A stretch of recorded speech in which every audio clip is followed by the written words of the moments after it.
यहाँ रहने वाला मंगलू बहुत ही गरीब परिवार से था। वो पढ़ाई लिखाई में भी बहुत कमजोर था। अगर वो किसी चीज में माहिर था तो वो था दिन भर बस खेलना कूदना। अपना सारा समय वो मोहल्ले के लड़कों के साथ कंचे खेलने में बिता देता। मंगलू की इस आदत से उसकी माँ बहुत परेशान थी। तूने अपना पूरा बचपन इसी तरह कंचे खेलने में बिता दिया। अब तो तू बड़ा हो चला है, अपनी कुछ आदतों को बदल क्यों नहीं देता? तुझे कुछ काम धंधा करना चाहिए ताकि घर की हालत सुधर सके। मैं तो बोल बोल कर पागल हो गई हूँ, पर तुझे कुछ नहीं समझ में आता। माँ तो फिर सुबह सुबह शुरू हो गई। मैं जाता हूँ, दोपहर को खाने के समय वापस आ जाऊंगा। हाँ। मंगलू कुछ नहीं बोलता और खेलने चला जाता है। मंगलू हमेशा बेवकूफी भरी बातें ही करता था। मंगलू की माँ उसकी बेवकूफी भरी बातों से बहुत परेशान रहती थी। एक बार मंगलू ने अपनी माँ से पूछा, माँ लोग मरते कैसे हैं?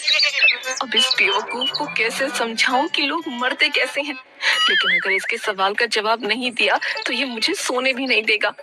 अब माँ सोचने लगी कि मंगलू को कैसे समझाया जाए कि लोग मरते कैसे हैं। माँ बताओ ना माँ, लोग मरते कैसे हैं? बताओ। बस आंखें बंद हो जाती हैं और लोग मर जाते हैं। अच्छा, मरना इतना आसान होता है? बस आंखें बंद हुई और मर जाते हैं बस। हाँ, ऐसे ही मरते हैं। अब तू मेरी जान मत खा, जा यहाँ से।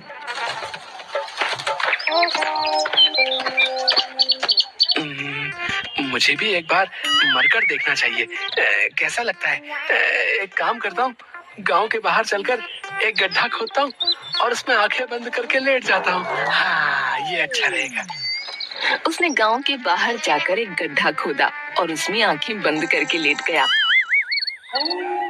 रात होने पर उस रास्ते से दो चोर गुजरे। एक चोर ने दूसरे से कहा, हमारा एक साथी और होता तो कितना अच्छा होता। एक घर के आगे रहता, दूसरा घर के पीछे रहता और तीसरा आराम से घर के अंदर चोरी करता। मंगलू ये बात सुन रहा था। वो अचानक से बोल पड़ा, भैया मैं तो मर चुका हूँ, अगर जिंदा होता तो मैं तुम्हारी मदद कर देता। चोर समझ गए कि ये बिल्कुल बेवकूफ आदमी है। एक चोर मंगलू से बोला, भाई जरा इस गड्ढे में से बाहर निकलकर हमारी मदद कर दो, थोड़ी देर बाद आकर फिर मर जाना। मरने की ऐसी भी क्या जल्दी है भाई? मंगलू को गड्ढे में पड़े पड़े बहुत भूख लगने लगी थी और ठंड भी। उसने सोचा कि चलो चोरों की मदद ही कर दी जाए। ठीक है भाइयों, मैं तुम्हारी मदद कर देता हूँ और उसके बाद फिर मैं मर जाऊंगा। है तुम बहुत दयालु हो भाई। चलो अब हम एक काम करते हैं, पास के ही एक घर में चोरी करने चलते हैं। अच्छा, तुम घर के अंदर चोरी करने जाना, मैं आगे की तरफ पहरा दूंगा और मेरा साथी घर के पीछे की तरफ पहरा देगा। जैसे ही कोई खतरा हमें दिखेगा, हम 3 बार जोर से आया आया आया कहेंगे और तुम घर के अंदर से भाग कर निकलना। ठीक है? ठीक है भाई, चलो चलते हैं। चलो घर के अंदर पहले कुछ खाने पीने के लिए ढूंढता हूँ। पेट में इतने बड़े बड़े चूहे कूद रहे हैं। माँ भी तो कहती है पहले पेट पूजा फिर काम दूजा है, इसीलिए पहले कुछ खा लेता हूँ, बाद में चोरी करूंगा। हाँ हाँ। तभी रसोई में मंगलू को दूध, चीनी और चावल रखे मिले। अरे वाह, क्यों ना खीर बनाकर खाई जाए। मंगलू ने सोचा और खीर बनानी शुरू कर दी। रसोई में ही एक बुढ़िया ठंड से सिकुड़कर सोई हुई थी। जैसे ही बुढ़िया को चूल्हे से आंच लगनी शुरू हुई तो गर्मी महसूस होने पर सही से खुलकर सोने के लिए उसने अपने हाथ फैला दिए। मंगलू ने बुढ़िया को देखा और उसे लगा कि बुढ़िया खीर मांग रही है। अरे अम्मा, पहले खीर तो बनने दे, तब दूंगा ना तुझे। बुढ़िया को थोड़ी और सेक लगी और उसने अपने दोनों हाथ थोड़े और फैला दिए। अरे अम्मा, मैं इतनी सारी खीर बना रहा हूँ, सारी अकेले थोड़ी ना खा लूंगा। शांति रख, तुझे भी खिलाऊंगा। है तुझे भी खिलाऊंगा। लेकिन बुढ़िया को जैसे जैसे सेंक लगती रही तो वो और ज्यादा फैलकर सोने लगी। उसने हाथ और भी ज्यादा फैला दिए। मंगलू को लगा कि ये बुढ़िया खीर के लिए ही हाथ फैला रही है। उसने झुंझलाकर गर्मा गर्म खीर बुढ़िया के हाथ पर रख दी। बुढ़िया का हाथ जल गया। बुढ़िया चीखती चिल्लाती एकदम से हड़बड़ा कर उठ गई। हाय रे मोरी मैया, मैं तो मर गई। ये क्या किया तूने? हाथ जलाकर मारेगा क्या? बुढ़िया के चिल्लाने की आवाज सुनकर सब लोग उठ गए और मंगलू पकड़ा गया। अरे अरे, मुझे पकड़कर क्या करोगी? असली चोर तो बाहर है। मुझे तो बहुत भूख लगी थी, मैं तो अपने लिए खीर बना रहा था। इस तरह मंगलू ने अपने साथ साथ असली चोरों को भी पकड़वा दिया। बड़ी मुश्किल से मंगलू की माँ ने उसे इस मुसीबत से बचाया। घर जाकर मंगलू की माँ ने उसे खूब डांट लगाते हुए कहा, कब तक तू दिन भर ऐसे ही मोहल्ले के आवारा लड़कों के साथ कंचे खेलेगा? अब तो तू बड़ा हो गया है और हट्टा कट्टा भी है, तो कोई नौकरी क्यों नहीं करता? कब तक ऐसे घर बैठे बैठे मुफ्त की रोटियां खाएगा?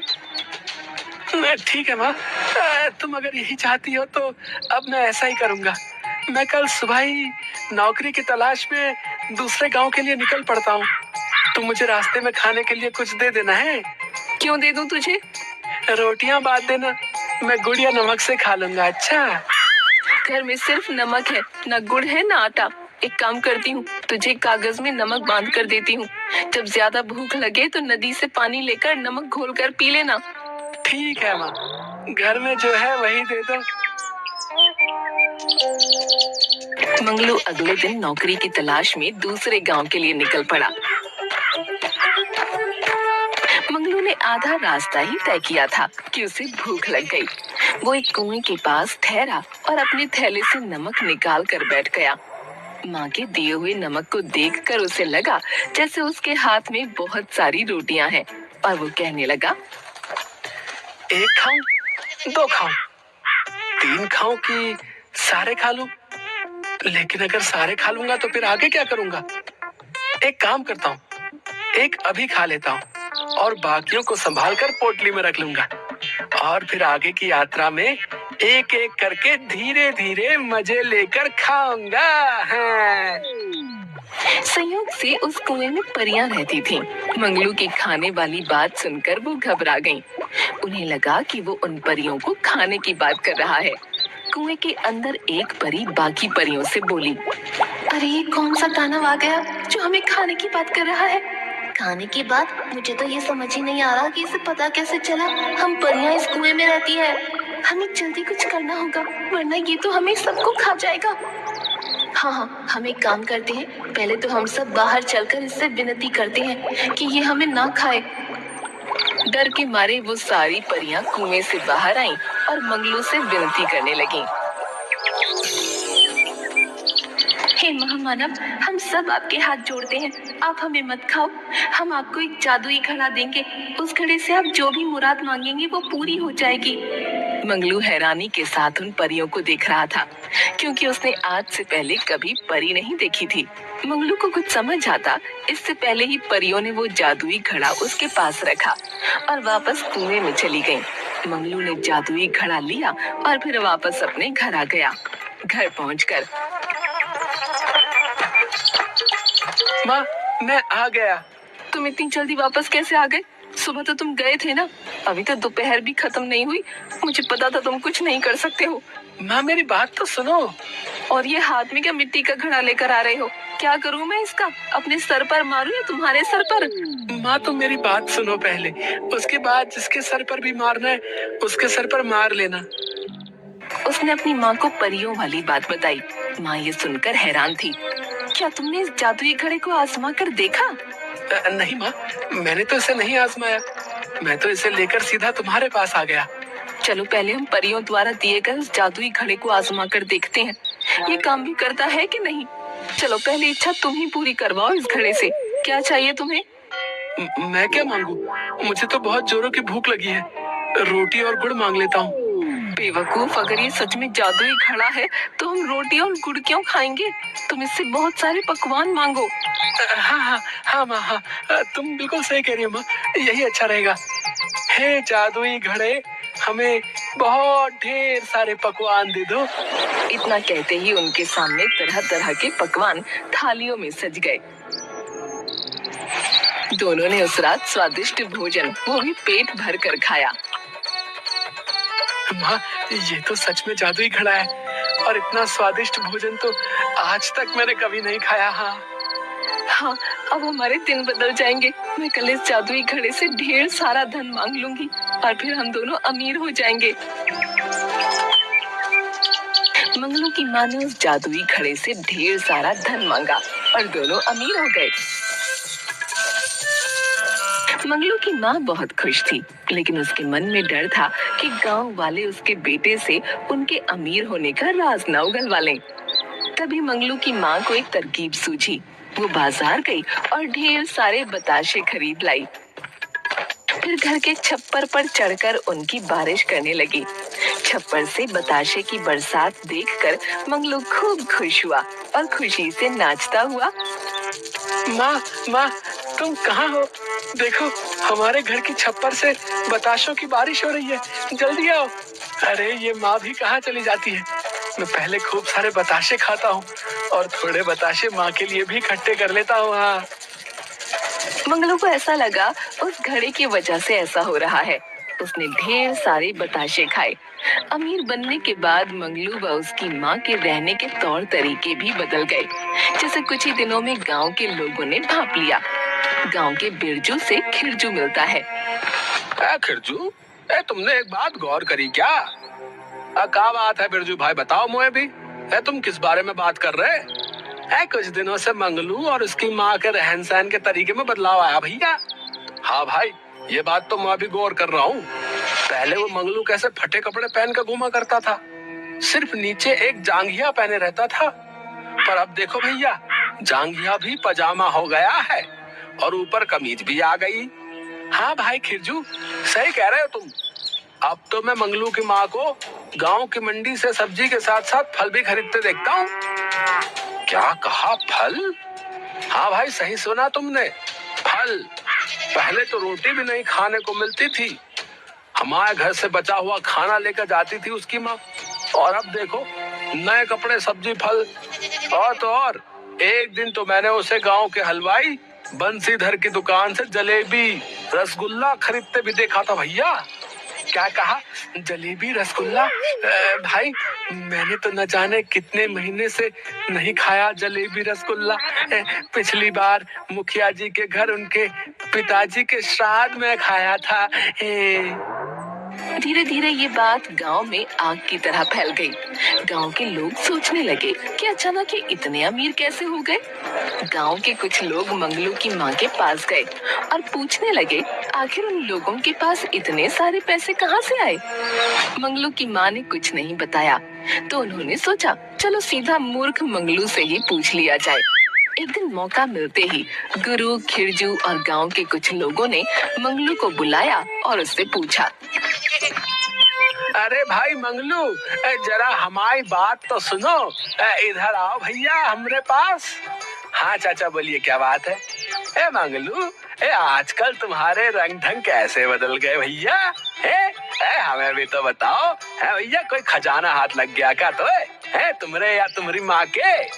बोला मंगलू गांव वालों की चालाकी नहीं समझ पाया और उन्हें परी और जादुई घड़े की सारी बात बता दी। मंगलू की बात सुनकर, क्या तुम सच कह रहे हो भैया? तुम्हारे पास जादुई घड़ा है? और नहीं तो क्या चाचा, क्या मैं झूठ बोल रहा हूँ? वो सब जानते थे कि मंगलू बेवकूफ है, लेकिन कभी झूठ नहीं बोलता। नहीं, हमारा ये मतलब ना है। हम जानते हैं कि तुम हमेशा सच बोलते हो भैया। अच्छा, क्या तुम हमें वो जादुई घड़ा दिखा सकते हो भैया? हमने कभी जादुई घड़ा नहीं देखा ना। वो देखने में तो साधारण घड़े जैसा ही है चाचा।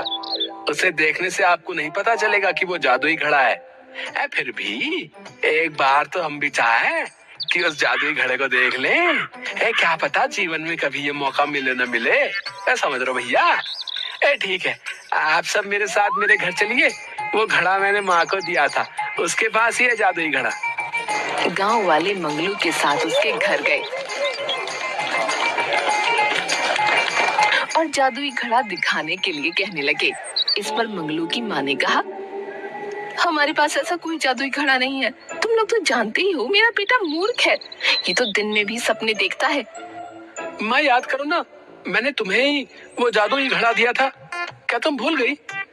उसी घड़े से तो हमने रात में ढेर सारे पकवान खाए थे, और फिर हमारी छप्पर से बताशे की बारिश भी तो हुई थी। ये सुनकर उसकी माँ ने हंसते हुए कहा, लो अब बताओ कोई, भला छप्पर से भी कहीं बताशे की बारिश होती है? अब गांव वालों को भी मंगलू की माँ की बातों पर यकीन हो गया था। उन्होंने मान लिया कि मंगलू ने कोई सपना देखा होगा और उन्हें कोई मनगढ़ंत कहानी सुना रहा होगा, और सभी अपने अपने घर वापस चले गए। तभी मंगलू के घर पर उसकी मौसी आती है। बहन, बड़े दिनों बाद आई हो, कैसी हो? मैं तो ठीक हूँ। मेरे घर में बारिश का पानी आने से छत टूट गई है। अब कुछ दिन तुम्हारे घर पर ही रहूंगी। बाजार से मेरे लिए मछली लेकर आ और चावल बना।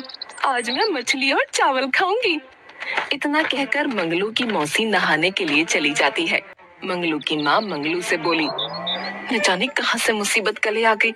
बेटा तू एक काम कर, थैला लेकर बाजार से मछली ला। माँ, तू अपने जादुई घड़े से मछली क्यों नहीं मांग लेती? नहीं नहीं, तेरी मौसी के सामने वो घड़ा नहीं निकाल सकते।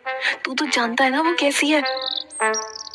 मंगलू थैला लेकर बाजार की तरफ मछली लेने चल देता है।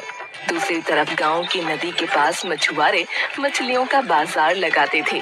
वहाँ मछुआरों ने नदी में जाल फेंका और उस जाल में मछली की जगह एक मगरमच्छ फंस गया। एक मछुआरा दूसरे मछुआरे से, अरे ये तो मछली की जगह मगरमच्छ का बच्चा फंस गया भैया, अब इसका क्या करें? एक काम करते हैं, अभी इस मगरमच्छ के बच्चे को बोरी में डाल देते हैं और मछलियाँ पकड़ने के बाद नदी में छोड़ देंगे। नहीं तो ये हमें भी मछली पकड़ने नहीं देगा भैया।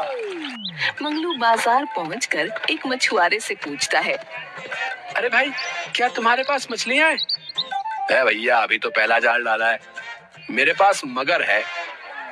मंगलू को मगर की जगह मांगुर सुनाई देता है। हाँ हाँ, मांगुर तो बड़ी अच्छी मछली होती है, तो एक काम करो, मुझे दे दो। अरे तुम कैसी बातें कर रहे हो? जाने दे भाई, अगर उसे मगर चाहिए तो हमें क्या करना है? पैसे मिल रहे, पैसे ले और उसे मगर दे दे। बोरी में है, पैसे दे दो और बोरी ले जाओ। मंगलू मछुआरे को पैसे देकर बोरी लेकर घर जाता है। घर पहुंचकर मंगलू माँ से, माँ, मैं मछली ले आया। कौन सी मछली ले आया जो इतनी बड़ी है? मांगुर मछली है माँ, मांगुर। अरे मांगुर तो बड़ी अच्छी मछली होती है। चल अच्छा ही है जो तू बड़ी मछली ले आया। जरा मुझे भी तो दिखा, ताजी तो है ना? हाँ हाँ, बिल्कुल ताजी है, मछुआरों ने पहला जाल डाला था। मंगलू माँ से बातें करते करते बोरी खोल देता है और बोरी खोलते ही उसमें से मगरमच्छ का बच्चा निकलकर मंगलू के घर में घूमने लगता है। तभी मंगलू की मौसी वहाँ आ जाती है। हाय दैया, मैंने मछली खाने को क्या कह दिया? तू तो मुझे खिलाने के लिए मगरमच्छ ले आया, क्या यही सीखा है तूने? अरे बेवकूफ, इस मगरमच्छ को कहाँ से ले आया पकड़कर? उस मछुआरे ने तो कहा था कि मांगुर है। बेवकूफ, मांगुर नहीं मगर कहा होगा, तुझे ही मांगुर सुनाई दिया होगा। मंगलू की माँ किसी तरह उस मगरमच्छ के बच्चे से पीछा छुड़ाती है, लेकिन मंगलू की मौसी तो मछली खाने की जिद करके बैठी थी। मंगलू की माँ जादुई मटके से मछली मांगती है और अपनी बहन को खिलाकर शांत करती है।